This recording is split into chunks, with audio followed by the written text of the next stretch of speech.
do the introductions, if you will, as cursory as they are. So, Thomas, would you like to start in and kind of review the norms for us, please? Sure. So, good morning, everyone. I hope that you all are having a wonderful morning or wonderful, great start. And so, I want to, as per usual, what we do is to just kind of review the norms and so it can be at the forefront of our meeting. So, our norms are as follows: to participate respectfully, be considerate and welcome multiple viewpoints, to devote your attention to those speaking and sharing, ask questions for clarification, be courageous and speak your truth, own your intentions and your impacts, and honor our time together. Those are our group norms.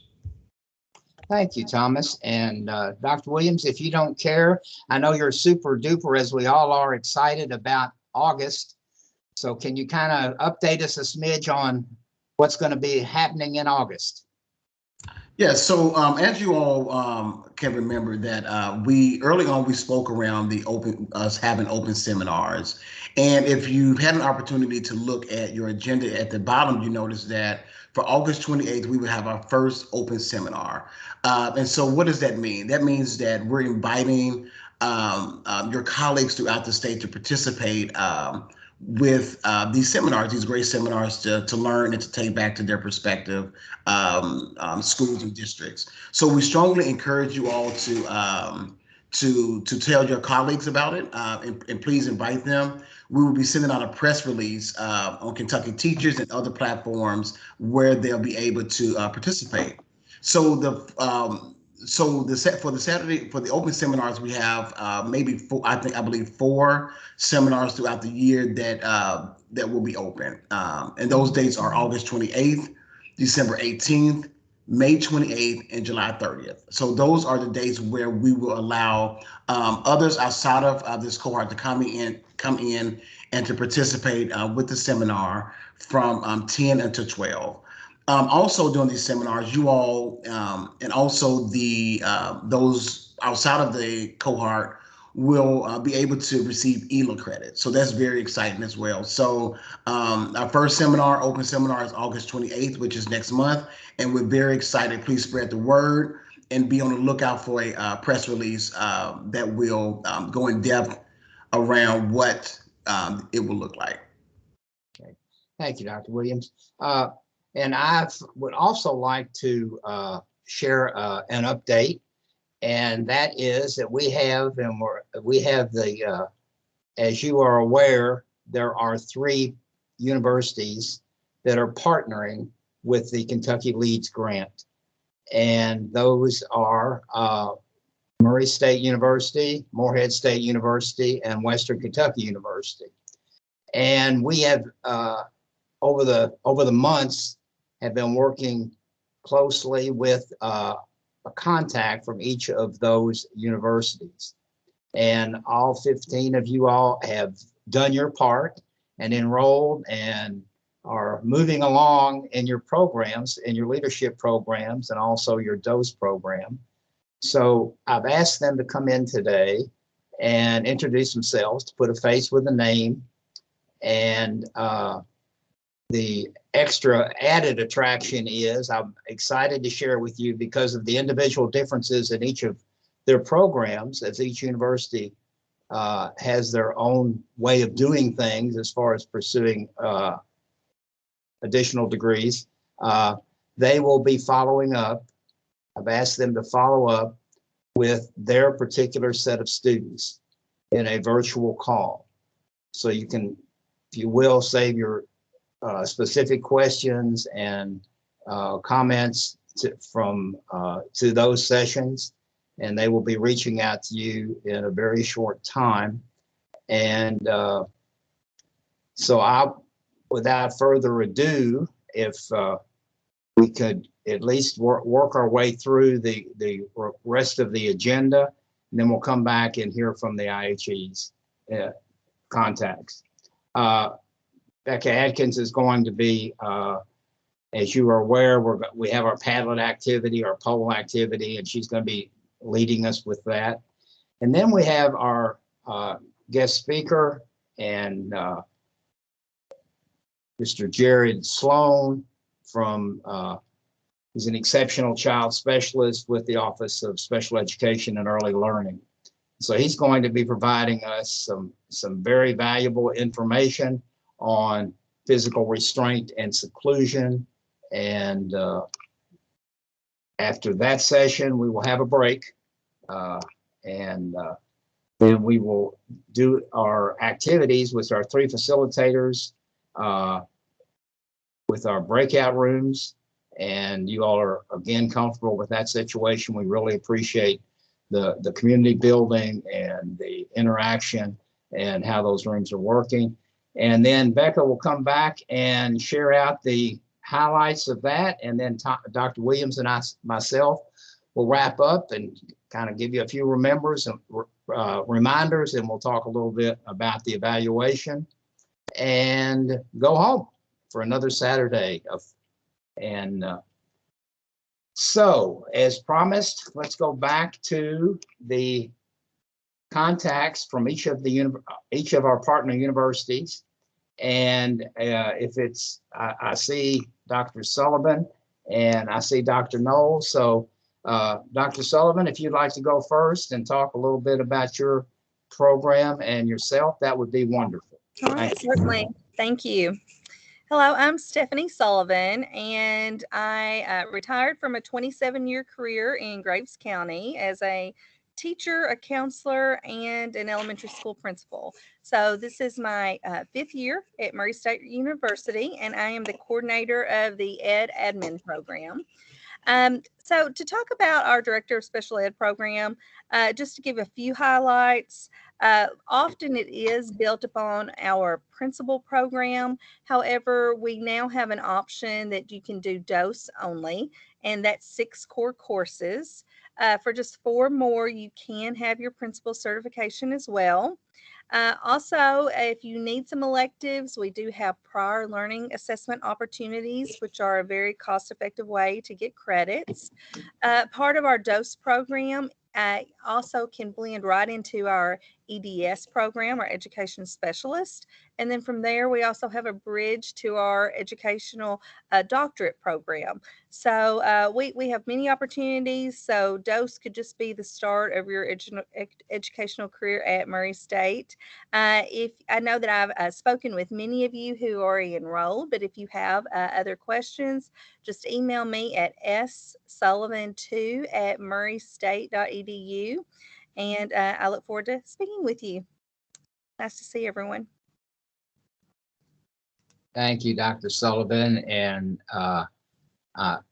the folks that are in the audience, the scholars that are working with Murray State. You'll be reaching out to them as a group and following up with some specific information regarding the how we're going to support each other in the capstone experience. So great information. Okay, Dr. Knoll from Western Kentucky University. Please. Hello, everybody. Yes, I'll take over. Hi. All I see are little initials, but I know some of these initials. So hi to the ones I know. All right. So I'm Christina Knoll. I'm from Western Kentucky University. Some of you guys, if you are in our program, have probably emailed me, but you are unlikely to take classes with me. So I teach just in the special ed department. And this program is housed in our Education, Administration, Leadership, and Research department. But I am helping to kind of administer this and help you guys move along. You are welcome to reach out to me about the capstone, but I did just want to briefly overview it for you. So if you are at Western, your capstone is will look like a portfolio of the different advanced specialty set standards from the Council of Exceptional Children's Code and like the CEC Code of Ethics. And so for each of the standards, you will have to make a portfolio in a tab and write about some of the things that you've done to address each of the standards. My expectation is that your all's participation with project leads will fold so nicely into this. So your coursework, obviously, and your work currently, obviously, will be helpful. But especially some of the things that you guys have been doing in project leads will really enhance that portfolio. And so I think if you are a project lead scholar, you are set with this capstone project. So I'm happy to send you more information about it or talk to you more about it. But that is what I have to say. Thank you, Dr. Knoll. And Dr. Miller from Morehead State University. Hi, everyone. I'm Hello. April Miller from Morehead State University. I'm the Dean of the College of Education, and I'm also the program lead for the LEADS project. My area of specialization is special education and specifically director of special education and mild, moderate disability areas. Morehead State is excited to have the LEAD scholars. We have 4 scholars currently, and we would welcome any other ones that are looking for a program still. I'm the contact person for the LEADS project and look forward to meeting you. Our program has is a postmaster's program, and it has 7 courses. The coursework includes a practicum in which we have a project that will be the capstone project. We'd like you to present those either at Kentucky CEC or the CATE conference, a state level conference. We would love to have you in our other programs. You can either continue into a rank 1. Most students are able to get their rank 1 after doing the master's plus the DOSE program. We also have an EDD program that we're working on, so it should be ready for next fall. Basically, you're using your DOSE certification courses as a concentration area, and then we'll be adding the core required courses for the EDD program. We'd love to have you in that program to get your doctorate. Thank you very much. Thank you, Dr. Miller. And I just wanted to reinforce those of you that are in cohort 1, we will be rolling out this fall cohort 2 application process. So any type of recruitment efforts or share among your friends, both personal and professional, if you feel like this is a program that offers some opportunity for them, please reach out and ask them to connect with any and all these professors who are our contact persons with our partner universities. So thanks again to them. Hopefully putting a name and a face and describing a little bit about the program is useful to you. And as I suggested earlier, make sure that you're on the lookout for a virtual connection with your respected also and respective contact person from the university in which you're chosen to do your coursework. So that will complete that section, please. And thanks again to everyone. And Becca, are you on board for the Padlet activity? Yes, Pete, I am ready, and I'm excited because we're not going to do a Padlet today. We're going to do a little work with polls.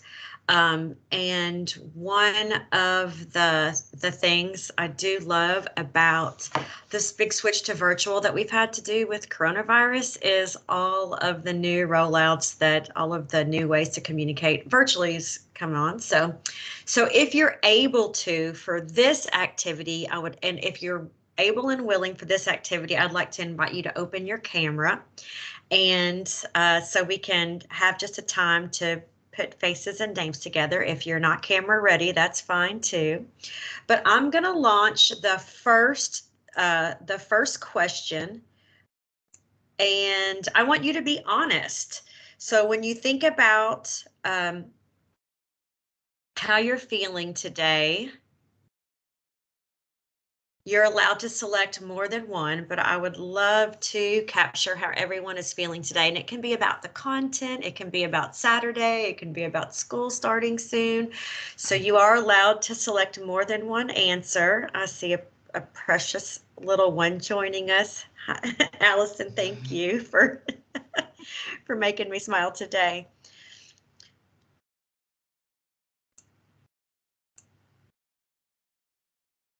And I'm going to participate too and see how the results are going. It looks like a lot of us are feeling ready for the school year, energized, a little overwhelmed as well, a little worried and a little anxious, and that's normal. So thank you for sharing that. This is a safe space. You're always allowed to be honest. Overall, 25% of us are ready for the school year to begin. Now we'll move on to the questions that are specific to the content today. And the first question, which of the following is an acceptable reason to initiate a physical restraint of a student per KAR?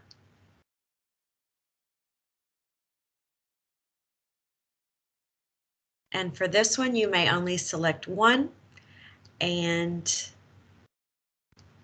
there is only one correct answer.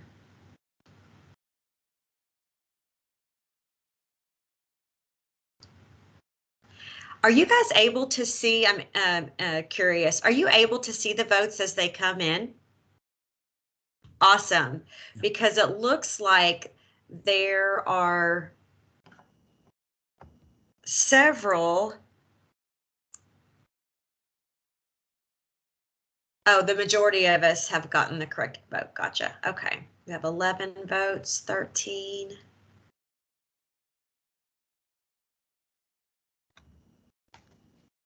Yeah, the only correct response to that one is the student grabs a sharp object and begins cutting themselves.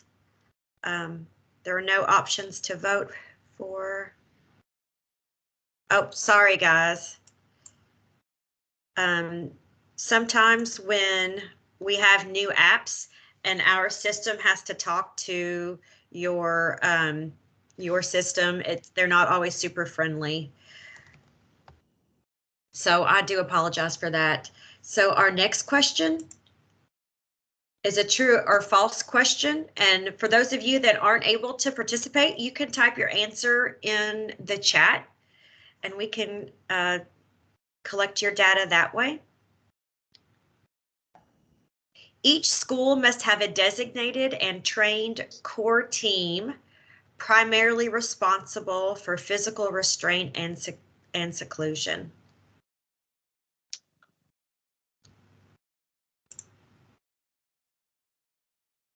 Oh, awesome. Thank you. She says I can see it this time.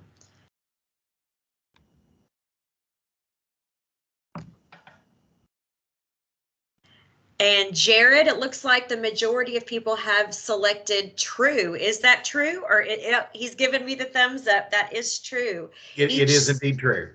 Thank you. So each school must have a designated and trained core team responsible for physical restraint and seclusion. Our next question is another true or false. A formal debriefing session following a physical restraint and seclusion is only required when a parent or emancipated youth requests it. Is that true or false?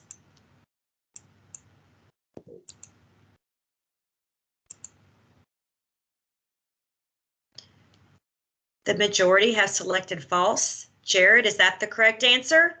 Nope, it's true. It's true. Okay, that's a surprise to me. And that's the reason we have these questions. Our next question, there is only one correct answer. And this is a different type. So for those of you that struggled with the first, you may have trouble with this one as well, because it's a different type of question. Which of the following is not a required component of documentation after physical restraint or seclusion has occurred? Yeah, that one's tough.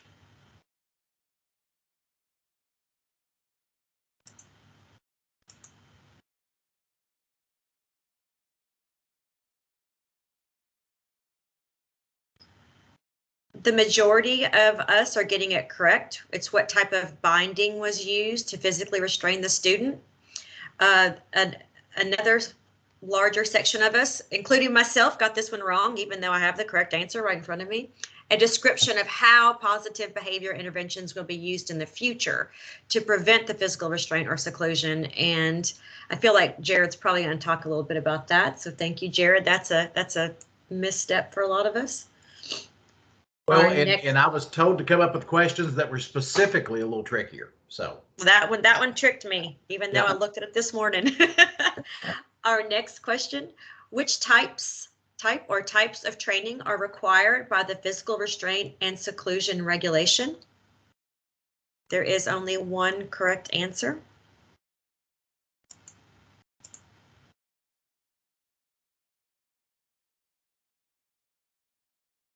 Wow, all of us. Give it another minute.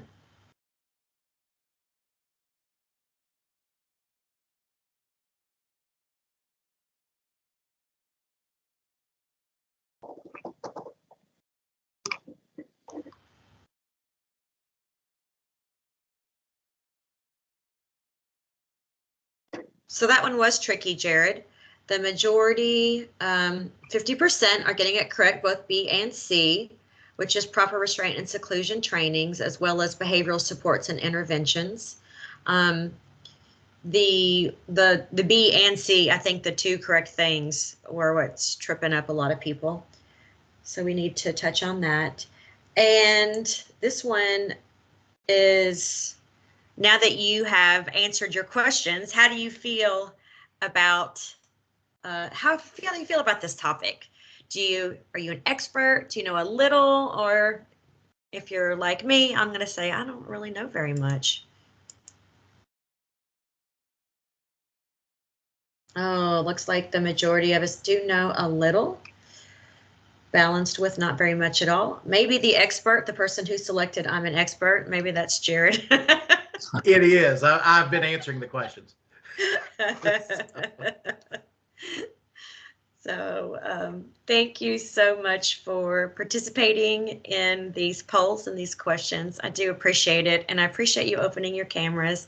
I love looking and seeing your faces and your smiles. So if you'd like to, you can leave them on, or you can turn them off now that this activity is over. It's your choice.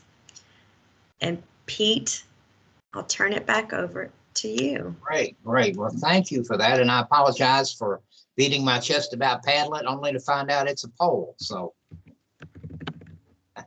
but we're right on time. A great thing. And now to make us all an expert, or to give it his best effort, is Jared Sloan, and he is the expert, and he's going to lead us in 45 minutes of sorry, didn't mean to give you a heart attack, Jared. No, it's okay. And I know your expertise would stretch that long, so. So thank you, Pete. I appreciate it. And good morning, everyone. Thank you all for taking the time on what is a cloudy Saturday morning in beautiful Versailles, Kentucky. Appreciate you all again taking the time this morning. I will tell you all that the physical restraint and seclusion reg is something that is a bit nebulous to a lot of folks. So if you didn't necessarily get those answers right, that's the reason we're here today. So want to just make sure, because it's much better to be forewarned than to be forearmed where these things are considered. So just a little background this morning on who I am. I'm your presenter for today. I'm Jared Sloan. I am an exceptional child specialist with the Kentucky Department of Education. My job here at the department involves physical restraint and seclusion, which is why I'm talking to you today. Significant disproportionality, and I'll give you the short version of what that is if you're not familiar. That is, if a district is found to be over-identifying certain subsegments of populations for special education, whether in placement, identification, or behavior, over a 3-year period at a ratio of 3.01 or higher, or 3.0 or higher, then each district is required to take 15% of their IDEA federal monies and put it to reducing the significant disproportionality or the over-identification. That's the primary job that I do here at the department. So that is the piece that really it's the majority of my job. Physical restraint and seclusion is a big piece too. And I'm also part of the Department of Juvenile Justice, or DJJ, monitoring team. So to let you all know, now to let you know my background really quickly, I have been a middle school and high school English teacher, an interventionist, an assistant principal, a dean of students, a principal, and an academic and instructional coach in my career. Plus, I used to oversee RTI/MTSS for the department, as well as ESS for the department, as well, along with April Pieper. So a lot of different things that I've done through the years. So someone told me the other day I was like the Swiss Army knife. So I will tell you all that I'm not. I just do my best to try to understand and approach things from a practical standpoint, and particularly where you all are concerned. Proud Morehead State graduate. Go Eagles. Woohoo! So those of y'all who are part of that Morehead cohort, Morehead State University essentially owns my soul. Everything I have all the way up to my EDS and my principalship and superintendency is through Morehead State University. So I have literally done every piece of schooling at Morehead State University post high school. So I'm a proud Eagle. So let's go ahead and let's get into it, because it is pretty complicated. And I will tell you all that it's one of those things that I won't be able to cover everything today. So I'm giving you some jumping off points and letting you go forward with that. Before we get started, though, let me just bring up to you that discussions about physical restraint and seclusion can be stressful and traumatic to some people. It's really important, though, to know that this is something that ensures the safety of children, of staff, and particularly if you all are special education teachers, if you're an LBD teacher now, you know the realistic pieces of this. But it can be very traumatic, particularly if you've been on the receiving end of this at some point in your life. So supporting our own physical and mental health also helps to support the health and the academic success of students with disability. And what I will tell you today is, if at any time you need to take time for your own self-care, then I would highly encourage you to do that, because it is definitely something that is important. So take time for self-care, resilience, and wellness as we explore today's topic. And for more information, you can go to there's a lovely little fact sheet there from the National Child for Traumatic Stress Network. So we'll go ahead and get started. Physical restraint and seclusion. So the first thing you need to know, and everyone wants to go do some lovely night reading, is this reg 704 KAR 7160. The first thing you need to know is we were one of the first, and still remain one of the only states, to have a regulation related to physical restraint and seclusion. There is no federal regulation at the moment for physical restraint and seclusion. There is one pending both on the Senate and the House floor right now. We had hoped to see some movement on it. It was introduced back in September, October, but unfortunately has not moved yet. In looking at the legislation, I think they pretty much copied our legislation in Kentucky. It's very, very, very similar to what we have here in the state. And it's an interesting read. So if you'll ever get an opportunity, if you want to go out and look at that, feel free. If you want to make a call to your legislators after this and say, hey, this is something we need. But we do have the regulation in Kentucky. It's been in place since 2013, and that establishes all the rules and regulations around physical restraint and seclusion, including the use of physical restraint, and it does not prohibit the lawful exercise of law enforcement duties by sworn law enforcement officers. And we'll talk about what you as the potential director of special education will need to do in the event that a law enforcement officer is involved in a restraint inside your school. So the first thing I want to touch on, particularly for this group today, what are the local school district requirements for under the reg? So you are required, the local school district is required to have policies and procedures in place. So that means that every district has or should have policies and procedures that they have adopted. Most districts use the Kentucky School Board Association policies. I will tell you that you can supplement those regulations. In other words, you can supplement, not supplant. And you all know in special education, you've probably heard that statement a whole lot. So you can add to, but you can't take away. A lot of districts choose to add a couple of extra pieces. So one of the things that you might want to do is check your local district policy, particularly if you are blessed enough to get one of those director of special education jobs. Put this on your checklist of things that you need to look at and understand. Because 9 times out of 10, along with the other hats that they expect special education directors to wear, this is one of those that they are in charge of physical restraint and seclusion, even though it is not limited just to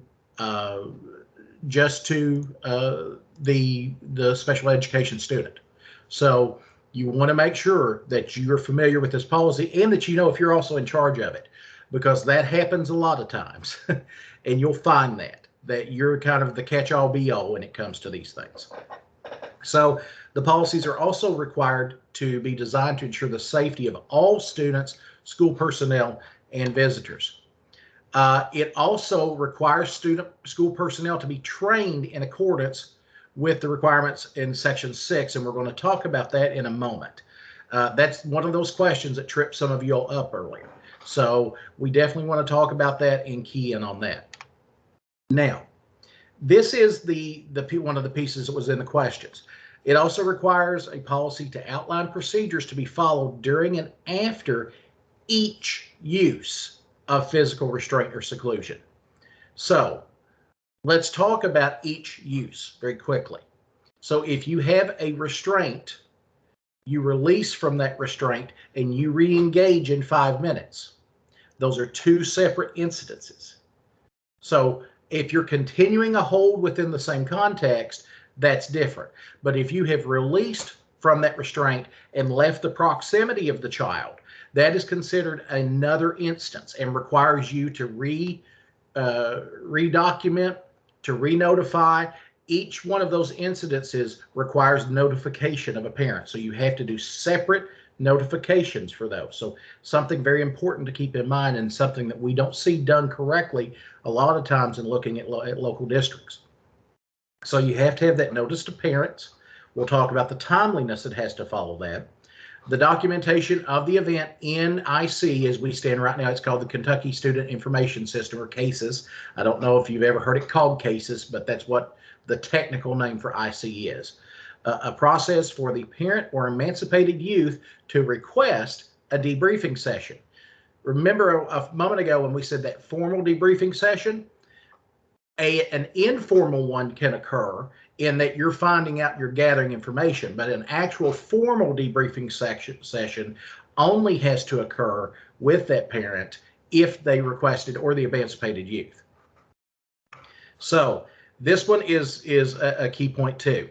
It requires notification within 24 hours to the KDE, i.e. me, and local law enforcement in the event of, God forbid, death, substantial risk of death, extreme physical pain, protracted or obvious disfigurement or protracted loss or impairment of a function of a bodily member or organ, or the impairment of mental faculty resulting from the use of physical restraint or seclusion. And guys, that's a heavy piece right there. And I'm in full realization. But there is a section in IC when you're entering in the restraint and seclusion referral and all that information, where you have to click extreme physical pain.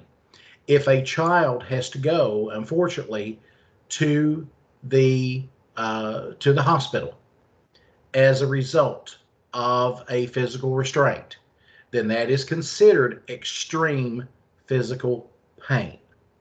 And there's a documentation piece that has to happen there. And I also have to be contacted at the department when that happens. And that's more of a formality. That doesn't mean that anything necessarily has been done wrong, but what it does mean is that there does need to be a little extra attention paid to that. Unfortunately, we have had this happen in the state of Kentucky. We have had we've actually had, unfortunately, a couple of years ago, a couple of kids, and it turned out that they were not properly restraining, that were paralyzed as a result of physical restraint. So that's why it's important that it's not only documented, but that it's done correctly. Because not doing it and not having folks who are trained doing it, that's why each school has to have someone in place. So the policy also has to outline the procedure by which parents may submit a complaint regarding the physical restraint or seclusion, which shall, you all should know by now, if you see shall in a reg, you got to do it. Require the district and school to investigate the circumstances surrounding the physical restraint, make written findings, and if appropriate, take corrective action. You have to have that policy in place. Outline a procedure to regularly review data on physical restraint and seclusion usage and revise policies as needed. I can't tell you how many times I go into a district and I say, who's responsible for reviewing your physical restraint and seclusion data? It's a required reg. There should be policies in those KSBA policies, which most districts have adopted, which means that the person responsible is also responsible for making sure that that happens. What I find is that no one's doing it, or they say, we don't know who's supposed to do that.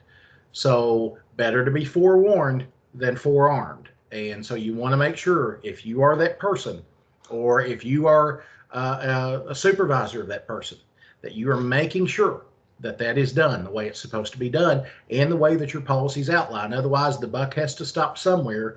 And the last thing that you want to do is be caught in the middle of litigation as the person who didn't do what they were supposed to do. All right. So when can't physical restraint be used?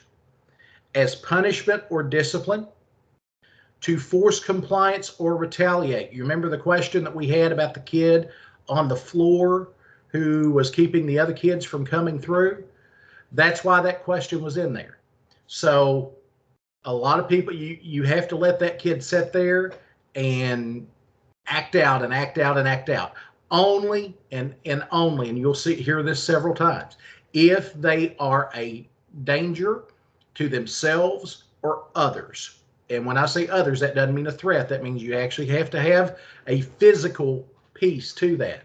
But if they're a danger to themselves or others, that's when you are allowed to restrain.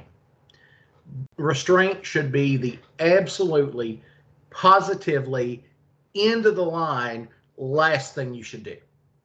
You should try every single other piece in your tool belt before you ever tell folks to restrain. And, I will tell you all that there have been times when I have sat in restraints and possible restraints for 2 hours waiting for a kid to kind of de-escalate. And I'm sure those of you who are here today have had those instances, but you got to let them just go. You either have to do a room clear or something like that, and then just let them do their thing. And you can't, we talk about forced compliance, they're refusing to get on a school bus. You can't just put them in a restraint to transport restraint to put them on a school bus. You let them do it, and if you have to call mom and dad to come get them, or grandma or grandpa or whomever, you call them. You don't do that, as that's a forced compliance piece. So please make sure that you're following what the reg says. To prevent property damage. Well, he was destroying everything in the room, or she was destroying everything in the room. Let them do it. The thing I would tell you, and I had a teacher who I told this, a brand new teacher. She was a MAT teacher, and I told her when I went into her classroom, I said, this is a beautiful classroom, but you are an LBD teacher. And this stuff that you've got hanging down, you need to have it gone. Oh, it'll be okay. I don't care if they tear it up. Within 3 hours of the first day, every bit of that stuff had been torn down. And it's one of those things where you see it coming, you see it's going to happen, and you try to forewarn, and it doesn't happen. So as a routine safety measure or a convenience for staff. So what can't you use on kids? What's type of restraint? Mechanical restraint, that's handcuffs. Obviously, I would hope you all know you can't do that. You can't use mace or anything like that. You can't use adverse behavioral interventions. Physical restraint that is life-threatening, prone or supine restraint, a keto control, is expressly forbidden in Kentucky schools.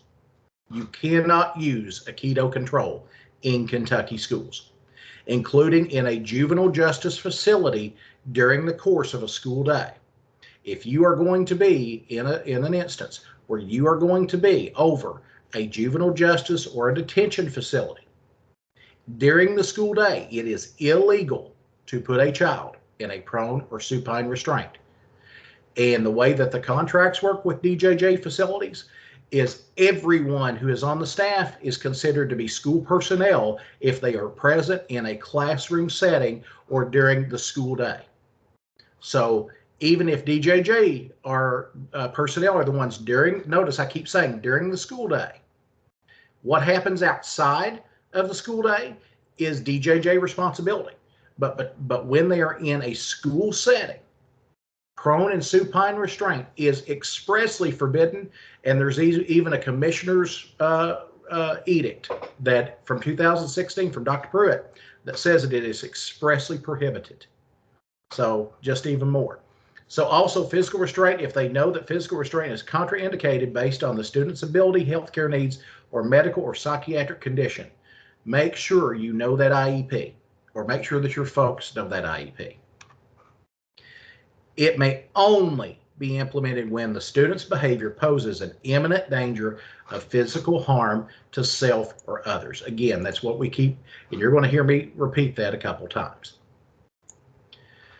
So it may only be implemented when the physical restraint does not interfere with the student's ability to communicate in the student's primary language or mode of communication. So if you have a student whose primary communication is ASL, pay attention. Unless the student uses sign language or an augmentative mode of communication as the student's primary mode of communication, and the interpreter determines that the freedom of the student's hands for a brief period during the physical restraint appears likely to result in physical harm to self or others. So again, that doesn't say you can't use physical restraint if it's warranted on a student with sign language or augment as their primary mode of communication. So school personnel implementing the physical restraint. This is all school personnel. Every school is required. Every school in the Commonwealth of Kentucky. And when I say school, I mean every school setting. That includes Department of Juvenile Justice facilities. That includes alternative facilities. That includes anywhere that school takes place. You are required to have a core team who is properly trained to do so. Now, they have to be, again, except to the extent necessary to prevent physical harm to self or others in clearly unavoidable emergency circumstances where other school personnel intervene and summon trained school personnel as soon as possible. That means that teachers can temporarily temporarily serve as an intervening force. However, if you do that, you have to call for, you have to have a way in your school to call for a core team, and you have to call for that core team. So again, you can temporarily step in, but you can't, actually, you shouldn't, if at all possible, physically restrain. So obviously, if there's a fight, you're going to step in. That's to keep the child safe. But you should not do a prolonged intervention unless you are a core team trained individual. You shouldn't restrain unless you are a core team trained, certified trained individual. Let me go take an aside here for a moment. There are two primary vendors in the state of Kentucky for physical restraint and seclusion.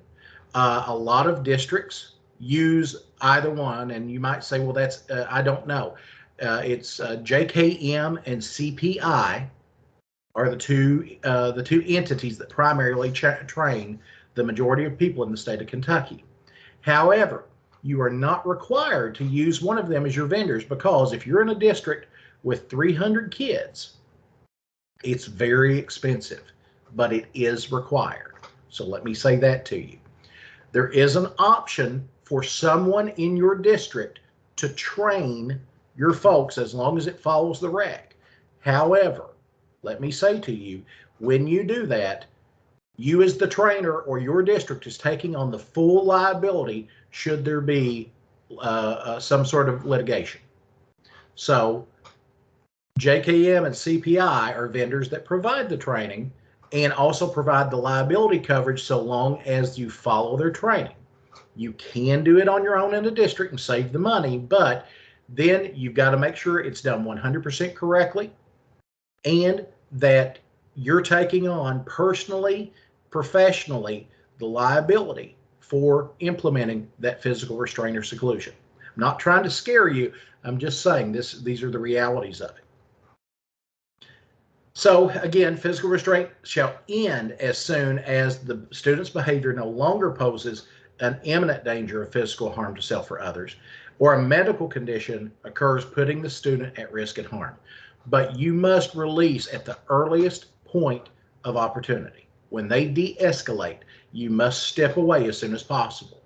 If you have to re-engage, you have to re-engage. But you want to try to make sure that you're not just keeping them there because you're the person doing the restraint and you're ticked off, to be perfectly frank. All right. So seclusion shall not be used, again, for some form of punishment or discipline, for forced compliance or retaliation, as a substitute for appropriate educational behavioral support, or to prevent property damage. These should sound familiar. So seclusion can only be implemented when the child's behavior poses an imminent danger of physical harm to self or others. Are we seeing a pattern here? The student is visually monitored for the duration, the entire time of the seclusion. You can't just put them in a room without a window and stand outside. You can't do that. They have to be physically monitored, visually monitored for the entire duration of the seclusion. You have, it can only be used when less restrictive interventions have been ineffective in stopping the danger of harm to self or others, and school personnel implementing the seclusion are appropriately trained to use seclusion. Now, when shall it end? As soon as they no longer pose the danger to self or others, or a medical condition applies. So let's talk about what a seclusion area has to be like. It has to be free of objects and fixtures with which a student can inflict physical harm to self or others. I can't tell you all again how many times in looking in a district that I've seen them put them in a broom closet or something where they store something, where that child could pull something down on top of themselves in 2.5 seconds. I saw one that they used a book room as their seclusion room. It was filled with books. Well, what if you've got a child that's going out of control? What might happen? They might bounce up against that bookcase, and the books might fall on top of them. Can't be in there. They have to. It has to provide the school personnel a view of the student at all times. Provide adequate lighting and ventilation. It can't be a dark room with no ventilation in it. It has to be reviewed by district administration to make sure. So in other words, if you're the DOSE or the person in charge of physical restraint and seclusion in your district, you're responsible for documenting the inspection of a seclusion room and the data related to its use. Have an unlocked and unobstructed door. You cannot stand in front of the door and keep the child from fleeing. You can't do that. So if they get out, then you have to put them, if they're obviously at imminent harm to self or others, again, you re-engage in the restraint, you do the transport restraint, you put them back in the room. But you at no time can put a foot, your body, anything in front of that door to block it. Has to have an annual fire and safety inspection as well, and that has to be documented. So if the student is not an emancipated youth, the parent of the student shall be notified either through verbal or electronic communication as soon as possible within 24 hours of the incident. Folks, I know you know this. If you send that child home at the end of the day and you haven't done the communication, or your principal hasn't done the communication, or whomever, you're going to get a call and it's going to be a mound of trouble. The quicker you can make that notification, the better off you are. However, the law says if you cannot reach that parent within 24 hours, a written communication shall be mailed to the parent via U.S. mail. Document it. If you don't document it, it didn't happen. The principal of the school shall be notified as soon as possible of the restraint or seclusion, but no later than the end of the school day on which it occurred. I would hope that everybody would let their administrators know. The seclusion or restraint record in IC has to be completed by the end of the next school day following the use of seclusion or physical restraint. Obviously, the sooner the better and the fresher the better. If the parent or emancipated youth requests a debriefing session shall be held after the student is restrained or secluded. So that's only if the parent or the youth, emancipated youth, request a debriefing. So again, that would be, and that's different than notification. So a debriefing would include a complete and total, you bring everyone who was involved in the restraint in, and there's a debriefing session that's held with that parent or that emancipated youth at that time. Let's talk about training. All school personnel shall be trained in all school personnel shall be trained in the administrative regulations and school district policies and procedures regarding physical restraint and seclusion. This is a requirement. It's not an option. Notice it says not only the state requirements, but the school district policies. And I would guarantee you a lot of you are in districts that have only used the online training to do this. You're required to be trained, and you're required to train in the local policies. All school personnel shall be trained.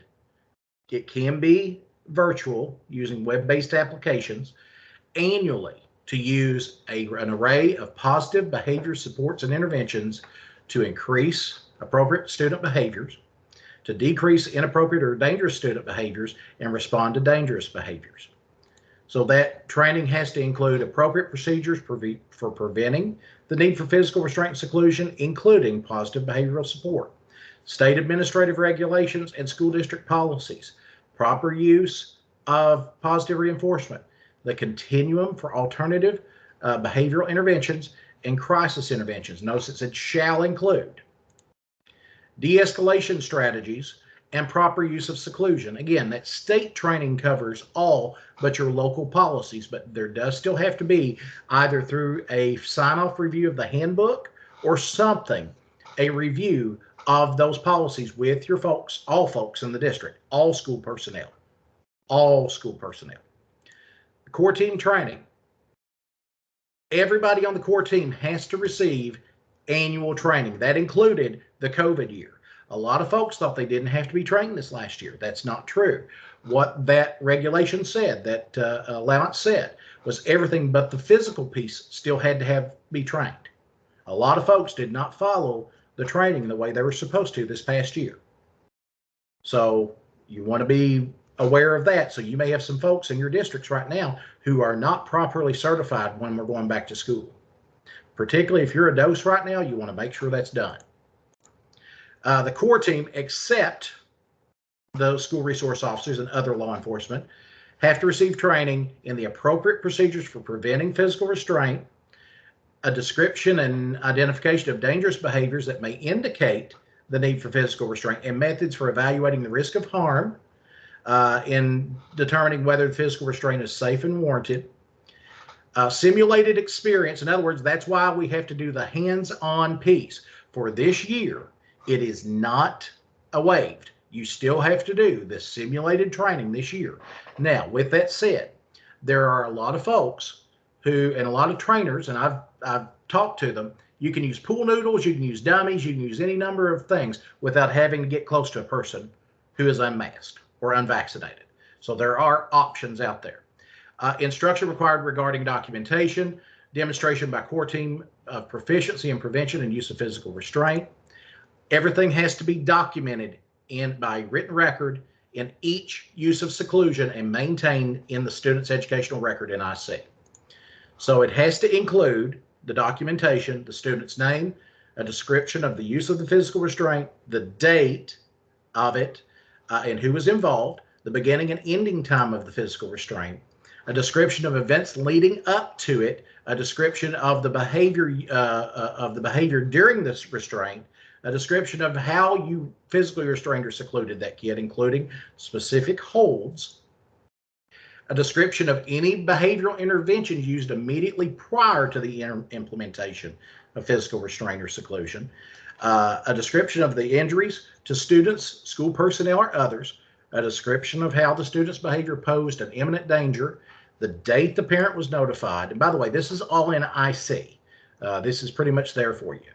A description of the effectiveness or the seclusion in de-escalating the situation, a description of the school personnel response to dangerous behavior, and finally, that last piece, a description of the planned positive behavioral interventions which shall be used to reduce the future need for physical restraint or seclusion of the student. That has to be included. All righty, so if you've got any questions, there's resources here. I would assume that your fine folks who are running this are providing you a copy of this PowerPoint, including these resources, and they're all clickable resources. And I am Jared Sloan. I'm an exceptional child specialist with the department. Feel free to call me, email me, send up a smoke signal, anything you want to do as far as finding out about physical restraint and seclusion. So questions? Can you clarify what you said about SROs participating in the restraint and the training? Okay, so the SROs have their own training. They do not have to take place in the physical restraint and seclusion training through the district. So they are allowed to restrain using their own methodology. However, you have to still document that restraint of the student or the seclusion if it's needed. Very rarely does a law enforcement officer have to seclude, but that has to be documented in Infinite Campus like any other restraint or seclusion. Our online trainings. Oh, go ahead. I can have the SRO document that and their techniques. Yes, correct. You want to have them write that down or give you some sort of documentation and put that in IC as well. Okay. But then like if an SRO comes, is it considered like a new restraint, say like a resource teacher began the restraint and they needed somebody to tap out, you know what I mean? Yes. And the SRO came and started restraining as they were instructed. Are those two separate restraints? I just want to make sure it's documented correctly. You can there's a place in there where you can click and it says SRO involvement. Oh, okay. So when you click that, you'll just go in and you'll document it just like you would any other time. There's just a little box that indicates that law enforcement was involved in the restraint. Okay, thank you for clarifying that. Oh, no problem. Our online trainings, the ones provided by HDI Learning, that's correct, the PBIS trainings. Again, you want to make sure that you're also, and I'm belaboring the point here, you also want to make sure that you're getting that sign off on the local policies, even if it's on your handbook, that you've got documentation that they have reviewed that. Now, folks, we know sign off on reading a handbook isn't the best way to do that. So what I would do is make sure, particularly with your folks who are going to restrain and folks who might be tertiary to restraint, that you're documenting that. Are districts liable for SRO's actions? They are not liable for the SRO's actions. Only if they are employed by the local school district are they liable for the local districts for those actions. Because you all know sometimes it's a dual employment. So there is a possibility. Here's the thing. If someone's going to sue, they're going to sue everybody in creation. And you all know that as well as I do. But the SRO has their own protections. And so you're just documenting what happened in that instance. Abby, do you have another question? Yes, I did. I had done safe crisis management for years as a middle school special ed teacher and high school and assistant principal. And then I got a job as a preschool director and primary school. And the safe crisis management training was super long and really didn't apply. Most of the things that we reviewed didn't apply. It wasn't appropriate for little people. But I mean, I had some kids with significant needs that would hurt themselves or others. Not that they were like BD being so young, but that they were just a safety concern of, hurting other kids, small kids. I don't know if maybe you have any input. I did try CPI, and we did that, which seemed a little more appropriate for the little ones. But if there could be like anything KDE or OSIL or somebody could develop that was specifically talked about restraint and seclusion for what's appropriate for little ones, because I'm not a believer in that for preschool children, but I had some kids that had very significant behavior issues, related to their autism or whatever disability. And it was important to restrain them just to like transport them out of a room so they didn't hurt another child or something like that. Not that we restrain them all the time, but I just want to make sure. I feel like that's a whole different thing with little people. And I wish there was training that was more applicable to that or something.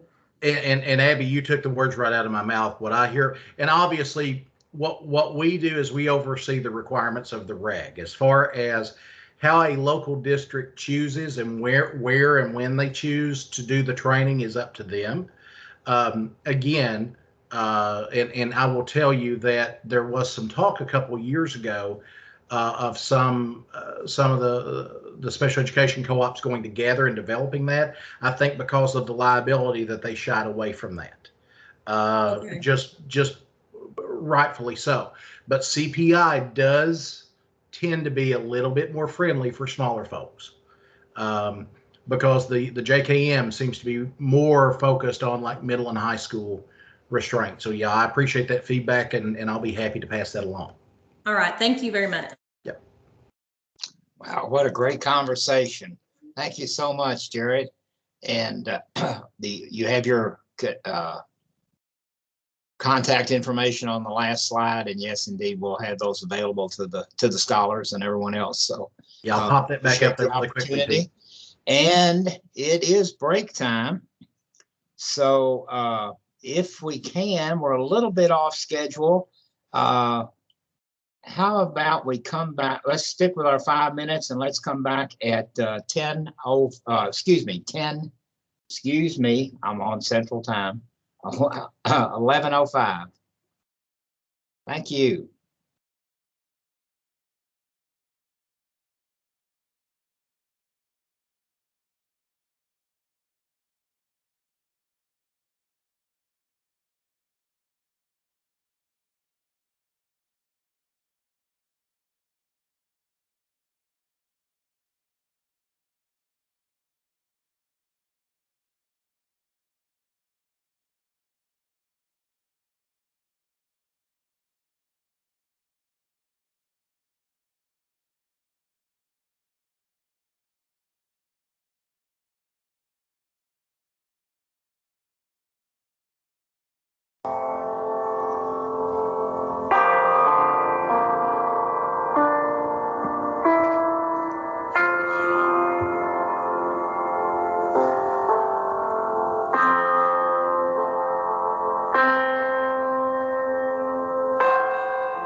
We're back on agenda, yes?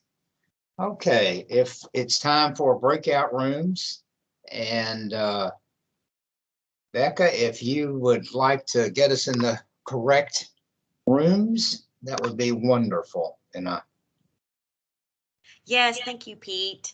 At this time, when we go to our breakout rooms, it's designed for conversation, smaller group conversation. So again, if you're able, open your cameras and let me see if I have the breakout rooms ready. I have them ready if I can find them.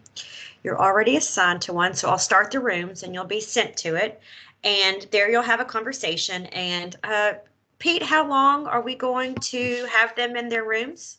well, we're a little off schedule, so the agenda calls for 11:45. So if we can come back together at that time, that would get us back on schedule.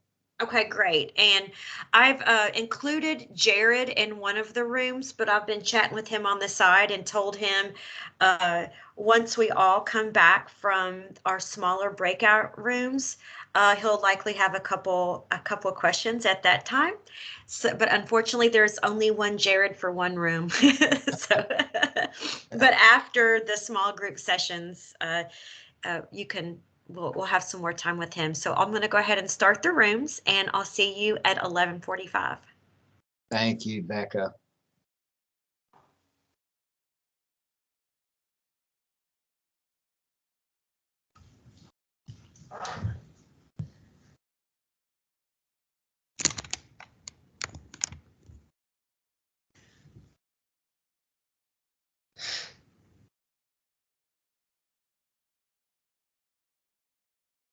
Good morning. I just wanted to let you know,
Hey, Becca, I got kicked off. I don't know if it kicked me out.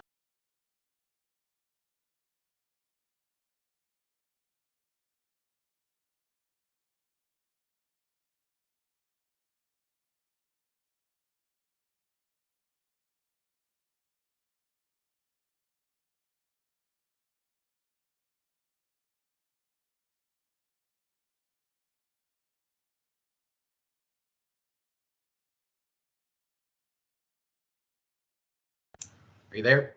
Hey, I'm here. I'm going to try to let's see.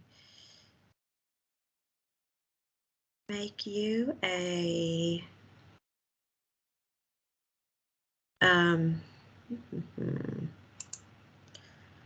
as you suggested, make you an admin.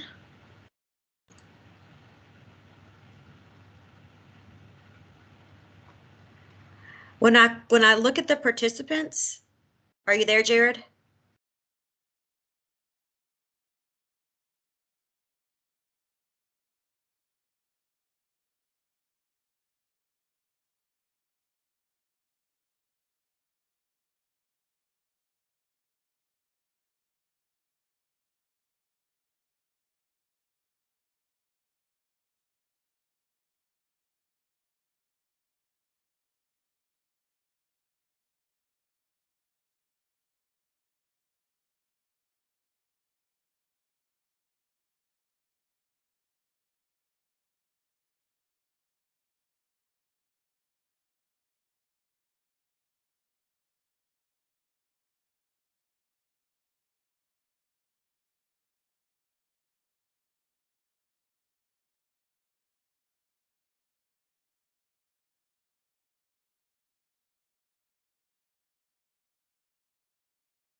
Hey, Jared.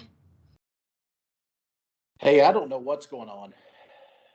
Well, it's okay. I've joined in that room and they're just chatting away. So I'm not sure. I can try like maybe adding you to a different room, or you can hang out here with me. And um, the the only other person that's having trouble with sound is someone who's having issues with their internet. So I can hear you in this main room, and I think that once we all come back together from the smaller chats, you're going to be, it would be nice if you were here. So if you just want to Oh, come, yeah. yeah, if you just want to come back at 11:45 to this main space, or I can practice and like see if I can add you, like you said, as a. Don't worry about it, Becca, unless you just want to. I mean, you should be able to like put me as an admin, and I should be able to room hop. But don't at this point. It's No, I like learning new things. So the thing is, let me show you. It's so bizarre. Um, there's just a big pull on connection right now. So when I click on, do you see how, wait, let's see. yeah, How it's kind of blacked out. Oh, now it's gonna, well, nope, now it's blacked out. yeah. So some of mine are limited too.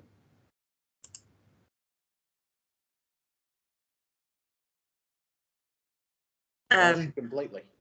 It's okay. I think it's because I was sharing my screen. I think there's just a lot of connectivity. Like it's just a big pull on everybody's, at least on my connection. So, Well, yeah. I wonder sometimes if Teams chooses like early mornings and weekends to do updates. Yeah, I would say Saturday morning's a really safe time to do updates because not a lot of people are stupid like we are. Like, let's get together on Saturday morning. So, But yeah, I mean, I thought it was just like I've been emailing Regina and saying, hey, listen, I mean, like the other day, I couldn't stay on. It didn't matter what I did. So you are, I have the option to make you an attendee, but I don't have the option to make you an admin. And I'm pretty sure like the only person who can hop from room to room is the person who creates the meeting link. The last time I spoke with Beth, that was still the case. Okay. I thought you could, well, maybe they just haven't changed it yet. Maybe that's something that's coming up that I saw. That would be sweet once that, because that does create a lot of anxiety with our core team. Is the only person who can control the breakout room is the person who creates the link. Oh, And yeah. like if that person wakes up sick or whatever, can't get on, then those breakout rooms can't be controlled. But if you'll just hang out here till 11:45, and then you can address whole group questions at that time. Oh yeah, I don't mind. I may just keep my camera off completely just to keep the bandwidth down. So, yeah, that's fine. Okay. I'm going to hop from room to room and Okay. just listen into the conversation a bit. I got you. Thanks for your patience, Jared. No problem. Thank you.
Hey guys, I've bringing everybody back now. It looks like as I bring you back, I have to allow mics and cameras again. So Yes. please bear with me while I do that. And if there's anybody on our team that's able to help me with that, that'd be great too. Thanks, guys.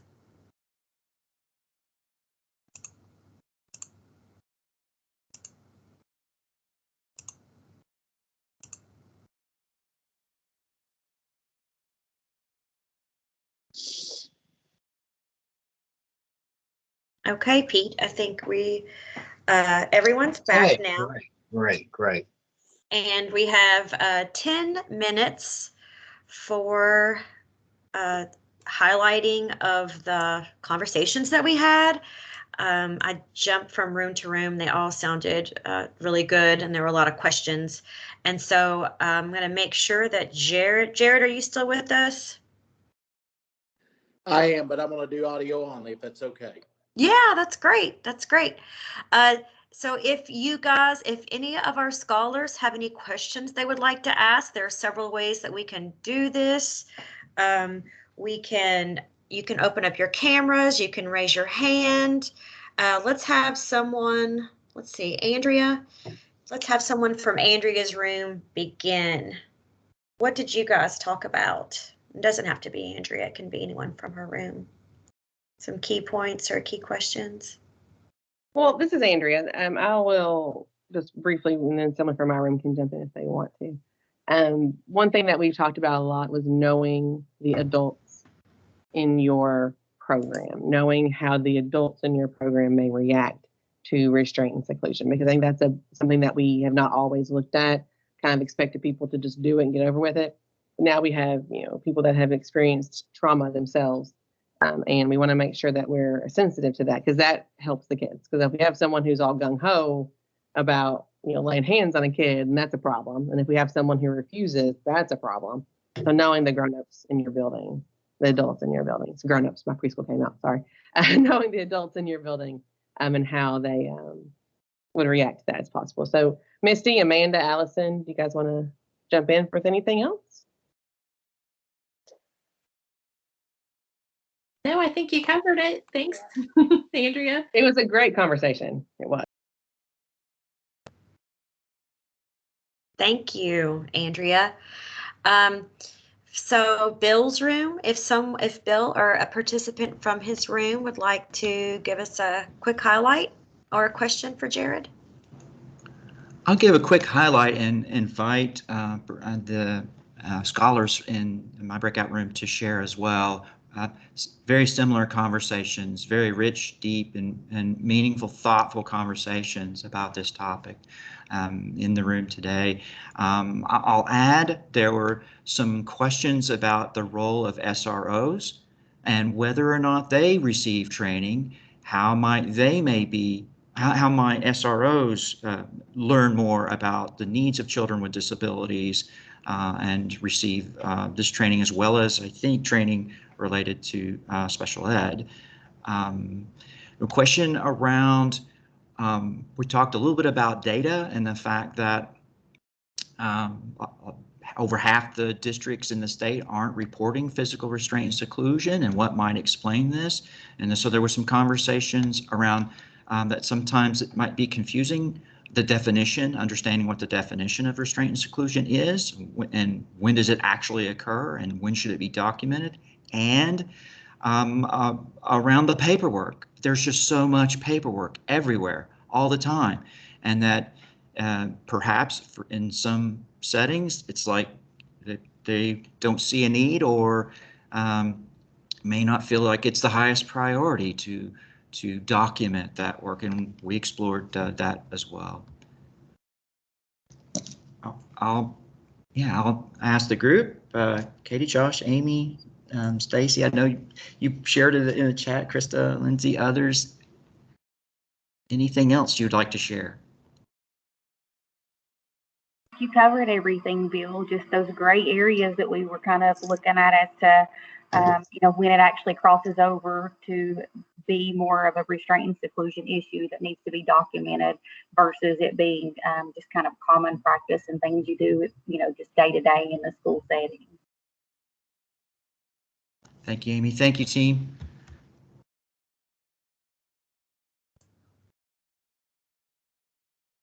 Jared, can you provide a little feedback on some of the topics or the maybe some resources that Bill and that they brought up? Yeah, I mean, obviously, as far as SROs are concerned, you are all welcome to include them in any trainings as far as that's concerned. I will say that particularly if you do have an SRO that's assigned to a building where you have high needs, I was very blessed in that I had an SRO in my building who had a special needs child, so he was particularly cognizant of that and was able to provide feedback.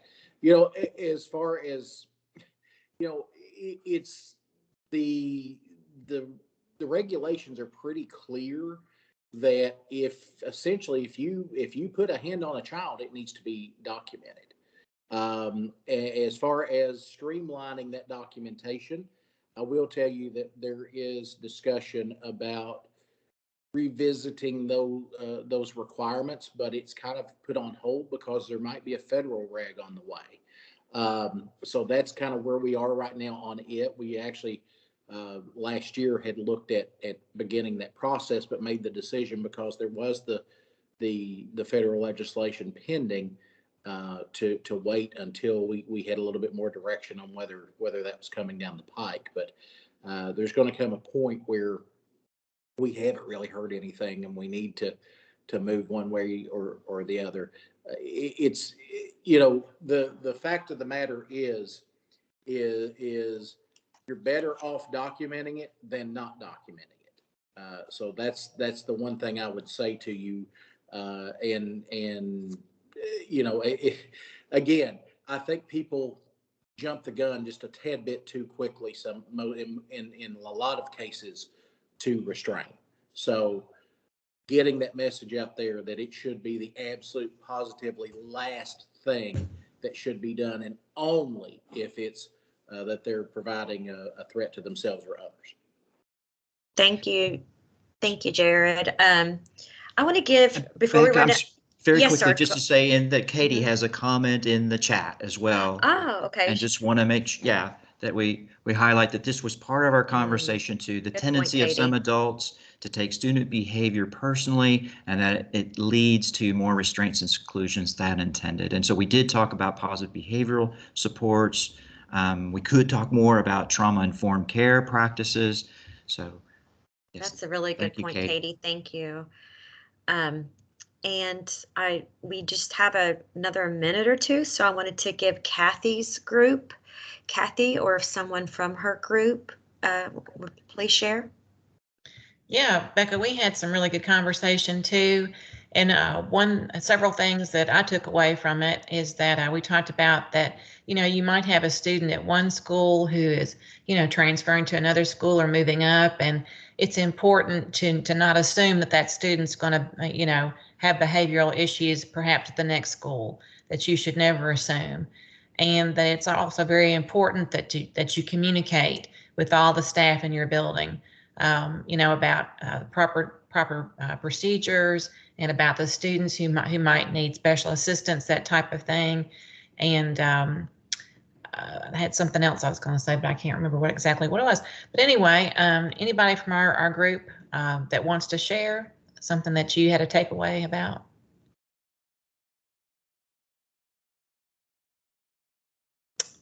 So thanks again for the people in my group sharing. I really enjoyed it.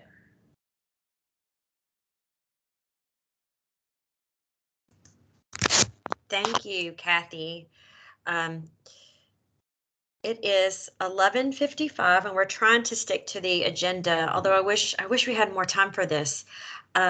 This is such an important topic, but I will stick to the agenda, and I'm not sure if I'm handing it over to Pete or Thomas, but So I'll quickly introduce Dr. Williams again and ask him to kind of wrap us up and talk a little bit about the evaluation requirement. Yeah, so thank you, Pete. Thank you, team. Thank you, scholars. Thank you to our facilitators, for Jared, of course, our guest speaker, for participating in our Kentucky Lead Seminar on today. So just as a reminder, again, I just want to reiterate that on our next Saturday seminar is an open seminar. And so again, what that means is that we're going to open the group up to your colleagues around the state. So please go back to your districts and please invite them to our next seminar. It's going to be great. We will have a press release that will go out. So be on the lookout in Kentucky Teachers, on those listserv, et cetera, that will advertise that open seminar. Also, you had an opportunity to be introduced with your IHE point of contacts. Those point of contacts will be reaching out to you in regards to setting up a time to meet to discuss more about their expectations around the capstone project, and also how the Kentucky Leads team will be supporting that effort. At this time, I'll give the team to see if anyone wants to provide any updates before I put the evaluation into the chat. And we next month, yes, Bill. So next month is collaborative leadership. Thanks, Bill. That is the topic. Thomas, I would love to take this time to remind our team to schedule, maybe just regularly check into our SharePoint space, because that is where you can find a lot of information, and we add that information as we get it, like through our, early on in the month. If we develop something, it can typically be found there as soon as it's developed and ready to go, like the link for next month's meeting, the time and date for next month's meeting. So just if you can get into a habit of maybe visiting it once a week, that would be great. Okay. Anything else? Thanks, Beck. Bill? And Thomas, I've added the evaluation link, so it's now a little bit above, but it's there, and we're just thank everyone and encourage everyone to complete the evaluation. Okay. Pete? I just want to thank everyone again, participants and team also, and look forward to seeing everyone next month. All right. So again, thank you all so much. Have a great Saturday, and please enjoy the rest of your weekend. See you next month. Bye. Bye, team. Bye-bye. Bye-bye. Bye. Bye, everyone.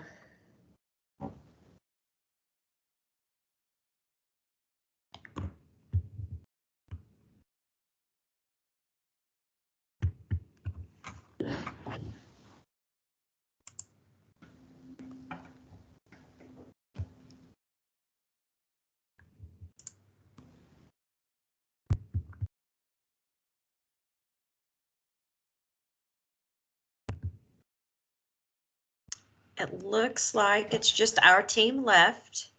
Can you stop the recording now, or? Yeah, let me, oh, thank you, Bill. Yes, I'll do that now.